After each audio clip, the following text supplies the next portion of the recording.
Hello class. Last में जो हमारी क्लास थी उसमें हमने आपको कार्टिलेज और बोन्स के बारे में बताया था। ठीक है, मीन्स जो उपास्थि थी और अस्थि थी, तो उसके बारे में हमें बताया था कि अस्थि क्या होती है और उपास्थि क्या होती है।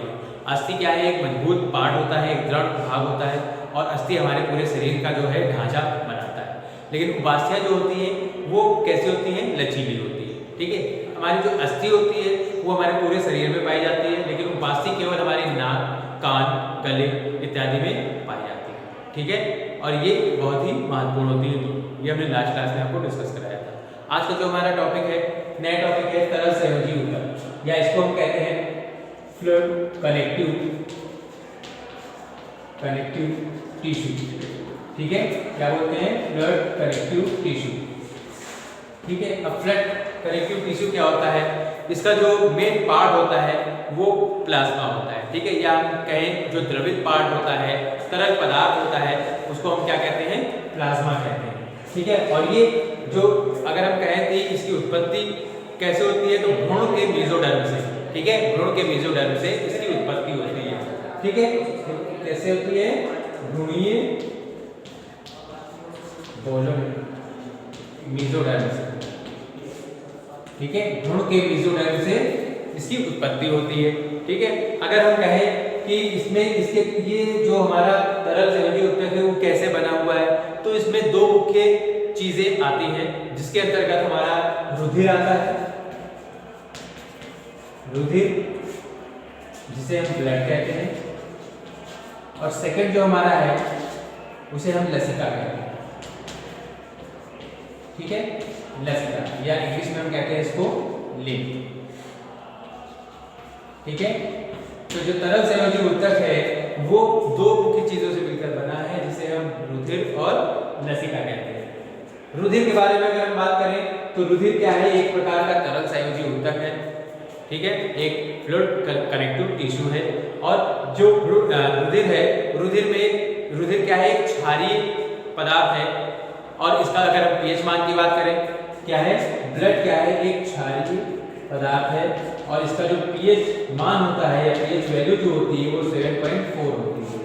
और ये हमारे शरीर के भार का लगभग कितना परसेंट भाग बनाता है, शरीर के भार का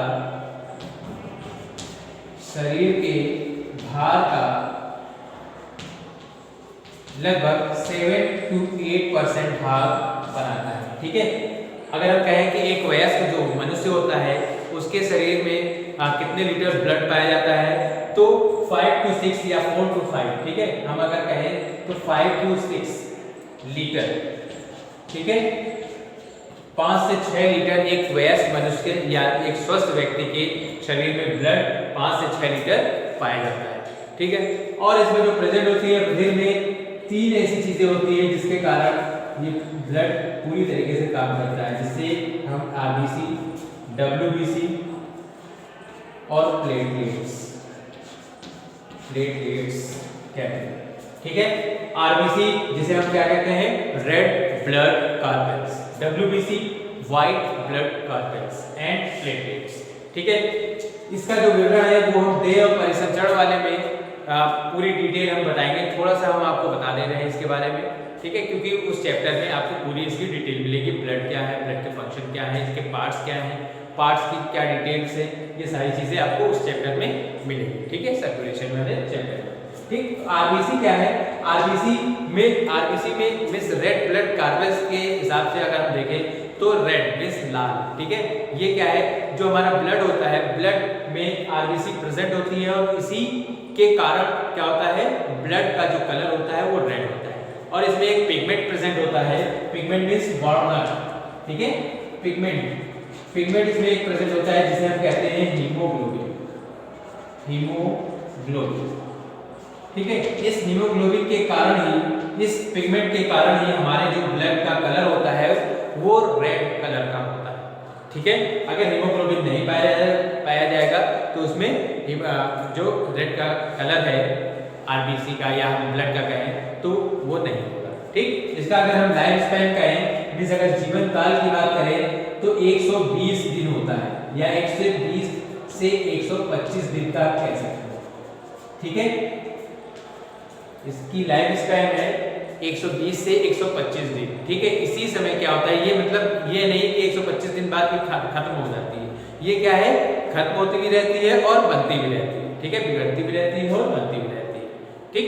अब हम WBC की अगर बात करें तो WBC, जिसे हम WBC क्या है, व्हाइट ब्लड सेल्स या कार्पेल्स बोलते हैं, ठीक। इसमें क्या है, इसमें रेड कलर नहीं पाया जाता है क्योंकि इसमें हीमोग्लोबिन प्रेजेंट नहीं होता है। अब हीमोग्लोबिन अगर नहीं प्रेजेंट है तो ये क्या है, रेड भी नहीं होगी, ठीक है। तो ये व्हाइट या हल्की सी येलोइश टाइप की इसमें जो मैट्रिक्स होता है या हम कहें जो फ्लूइड होता है वो प्रेजेंट होता है, तरल पदार्थ, ठीक। इसकी अगर हम लाइफ स्पैन कहें तो 2 से 5 दिन होती है, ठीक है। 2 से 5 दिन इसकी लाइफ स्पैन होती है, मीन्स जीवन काल की बात कर रहे हैं तो 2 से 5 दिन केवल होता है, ठीक है। और WBC क्या करते हैं, ये जो हमारे शरीर में रोग हो जाते हैं तो वो रोगों को खत्म करने या रोगों को कम करने में भी बहुत ही सहायक होती है। या ये जो WBC है वो जो हमारे शरीर में बैक्टीरिया उत्पन्न हो जाते हैं उन बैक्टीरिया को भी भक्षण करती है, उनको खाकर नष्ट करने का काम हमारी WBC करती है, ठीक है। अब हम नेक्स्ट जो प्लेटलेट्स है, प्लेटलेट्स की अगर हम बात करें तो प्लेटलेट्स भी हमारे ब्लड का ही एक पार्ट है, ठीक है। तो प्लेटलेट्स क्या करती है, जो रक्त का थक्का होता है, ठीक है, रक्त का थक्का जमाने में ये बहुत ही सहायक होती है, ठीक है। इसमें एक प्रोटीन पाई जाती है, प्रोटीन का नाम है हमारा, प्रोटीन जो इसमें प्रेजेंट होती है वो प्रोटीन फाइब्रिनोजेन, ठीक है, फाइब्रिनोजेन एक प्रोटीन पाई जाती है जिसके कारण जो हमारे शरीर से ब्लड अगर निकल रहा है तो देखते हैं कि कुछ समय बाद क्या होता है, वो थक्का जैसा जम जाता है, ठीक है। तो इस प्रोटीन की प्रेजेंस के कारण ही हमारे शरीर में जो रक्त होता है उसका थक्का जमता है। अगर हमें ये प्रोटीन अगर हमारे शरीर में ना प्रेजेंट हो तो ब्लड अगर बह रहा है, निकल रहा है तो वो बहता ही रहेगा, ठीक है। तो इसी प्रोटीन के कारण रक्त का थक्का जमता है, ठीक है।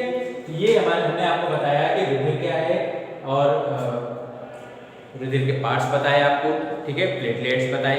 अब जो हमारा सेकंड पॉइंट है वो हमारा जो है वो लसिका होती है, लिम्फ या हम क्या कहते हैं, लसिका कहते हैं, ठीक है। अब लसिका क्या है, लसिका क्या है, एक रंगहीन पदार्थ होता है या रंगहीन पार्ट होता है, ठीक है। धमनी कोशिकाओं की पतली भित्तियों से मिश्रित द्रव जो होता है वो क्या कहलाता है, लसिका कहलाता है, ठीक है। ये भी क्या है, एक तरल पदार्थ होता है, ठीक। और यह रंगहीन होता है और श्वेत रुधिर कणिकाओं की मात्रा इसमें अधिक होती है। मीन्स अगर हम लसिका की बात करें, क्योंकि ये रंगहीन पदार्थ है, ठीक है, तो इसमें जो WBC होता है, WBC क्या होती है, इसमें बहुत अधिक पाई जाती है WBC, ठीक है, अधिक मात्रा में पाई जाती है, ठीक। लेकिन जो RBC है, RBC इसमें या तो प्रेजेंट ही नहीं होती है, अगर प्रेजेंट भी बाई चांस होती है तो बहुत ही रेयरली, बहुत ही कम मात्रा में पाई जाती है, या हम ये कहें कि इसमें RBC जो है वो एब्सेंट रहती है, ठीक है। इसमें CO2 तथा उत्सर्जित पदार्थ भी प्रेजेंट होते हैं, ठीक है। मीन्स जो भी CO2 है, मीन्स कार्बन डाइऑक्साइड और जितने भी हमारे एक्सक्रेटरी मटेरियल होते हैं या प्रोडक्ट्स होते हैं वो भी इसी लसिका में प्रेजेंट होते हैं, ठीक है। और ये विभिन्न कोशिकाओं के माध्यम से क्या करते हैं, उत्सर्जित पदार्थ को बाहर निकालने का काम करते हैं, ठीक है। इसका मुख्य कार्य क्या है, जो हानिकारक जीवाणु होते हैं, जो बैक्टीरिया होते हैं उनको भक्षण करना होता है, ठीक है। इनका जो मुख्य कार्य है बैक्टीरिया को खाना होता है, ठीक है, या हम कहें जीवाणुओं का भक्षण करना, जीवाणुओं का भक्षण, ठीक है, जीवाणु का भक्षण करना इसका मुख्य काम होता है। और ये क्या करती है, यह परिसंचरण तंत्र का ही एक भाग है, क्योंकि प्लाज्मा के उस अंश में रुधिर तंत्र में लाता है जो धमनियों से निकलकर वापस शिराओं में नहीं आने देता है, ठीक है। मीन्स जो लसिका है, ठीक है, उस ब्लड का सर्कुलेशन तो होता ही है लेकिन उसको वापस शिराओं में आने नहीं देता है, ठीक है। छोटी आंत की लसिका वाहिनी अवशोषण का कार्य करती है या शरीर की रक्षा करने का भी काम करती है, ठीक है। तो ये हमारा था लसिका के बारे में, ठीक है। इसकी पूरी डिटेल आपको मैं जो अभी परिसंचरण वाला चैप्टर आएगा उसमें हम पूरी डिटेल देंगे। इन शॉर्ट हमने आपको बताया कि तरल संयोजी ऊतक होता क्या है, उसके अंदर रुधिर और प्लाज्मा क्या होता है। ठीक है, प्लाज्मा के बारे में हमने आपको बताया, जो प्लाज्मा है, ठीक है, ये हमने बताया, लसिया के बारे में बताया। तो आज की क्लास में इतना ही। Okay, have a good day.